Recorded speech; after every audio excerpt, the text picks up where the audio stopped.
Okay, back with part 2 of this build. Got the casters welded on. They're just actually, there's probably about 4 or 5 tack welds on them. So if they ever need to come off, I just grind off the tack welds and it's off. There's not going to be a lot of weight on there, otherwise I would have welded them fully. The wood the plywood I had, I thought it was 3/4 inch plywood, but it's not, it's 1/2 inch. But it'll be fine. Basically, it's just sitting on the casters, okay? No screws, no nothing. If I wanted to, there's a hole in the casters. I could just put a screw up from the bottom if I really wanted to, but I don't need it. Well, you know, I never mind, strike that. I may do that. And the reason why I may do that is because I want to find a way to secure the compressor to that bottom shelf. As you can see, it fits on here really well. The compressor's got big rubber feet, so vibration's not going to be an issue. I brought it, the center, the bulk of the weight of this tank, or this compressor, is the motors. The tanks are aluminum, so they're really, really light. The front half of this is really light.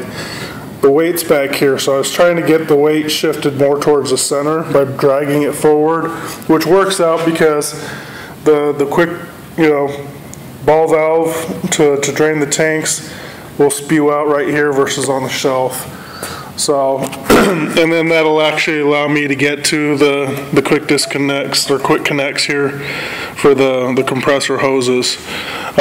What's ideal about this setup is, what I'm going to eventually do is, I think for the time being, what I'll probably do, because I have 2 hoses, but they're both pretty long. One is, I don't know, 30 feet or more than that. I don't know. Let me look real quick here. This Goodyear hose. This is good hose, by the way. If you're looking for some good air hoses, go on Amazon and buy this stuff.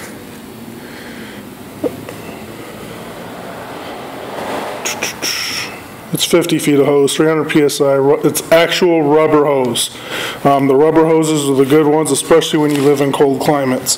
This black one I have here, this is Harbor Freight, special little $5 piece of crap, but it works. Will I have any problems with longevity? I wouldn't doubt it, but right now it's working and it works fine. So what I'm probably going to do is take this hose here, the black one, plug it into this line, then take it back here, and I'll probably make a hanger of some sort to coil the hose up back here, and then the other end will plug into the filter, which will be this filter here. You got to make a bracket for it, and then I'll hang that back there. So it'll basically come in just like this. This filter will be hanging like that, and then I'll get some of that, you know, the spiral coiled up hoses to go from here straight into the plasma cutter.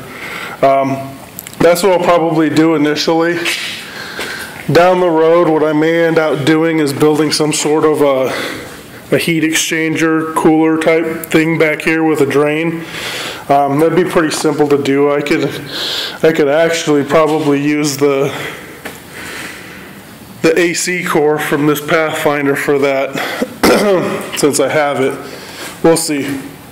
There's lots of options that I can do as far as making one of those setups.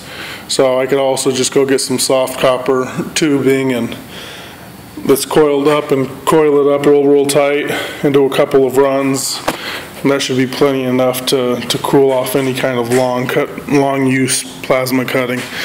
So anyway, I want this setup to be portable as possible. Like I said, if it comes down to a situation where I need to load this up into my truck or my trailer, I want to be able to just wheel it into it, and I have my compressor and I have the plasma cutter, it's all set up. All I got to do is just plug them both in. That's what I'm looking for. So, and then obviously here in the shop as well, just wheel it to wherever I need it, plug in the 2 things, and be ready to go. Right now, what I'm looking at is how to support this front section. I have the option of maybe doing like a U setup to come out like this, and then bring it down like a U setup down here as well. It'll work. The only problem I have with that is being able to take the compressor out the front easily. I'll be able to pull it out the side, but not the front. Another option I have is to do that same type of U setup, but come out this way and then in. And that'll stiffen that up real easy. Or maybe a U bracket that comes down like this.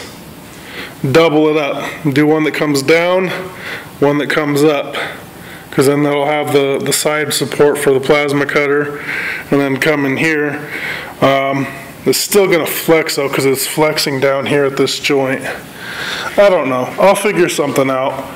I'm going to try to make it look decent, but it really, in the end, it really doesn't matter. As long as I can easily get my compressor out of here.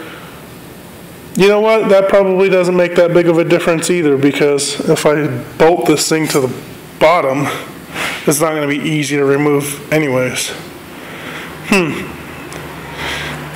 That being the case, I may in fact just do the U-type bends from here to here. We'll see. Let me think about it. I'll do a follow-up. Get ready for part 3. Again, if you're watching this on my website, just sit tight. The next video will load. If you're watching this on YouTube, look at my videos and look for the others. If they're 100% complete, you're going to see a playlist for this build. If you don't see any more, you know, part 3 to this, that means I'm not finished. So subscribe, comment, like. Again, look in the description. If you're on my website, just look at the blog post for the links for the compressor, PowePlasma 50, Power I-Mig 200. I'll try to find the link for that air hose if you're at all interested in that on Amazon. It was actually a pretty decent deal. I forget how much it is, but I'll look for the link in that and put that down in the description as well. So subscribe, comment, like, and I will talk to you later.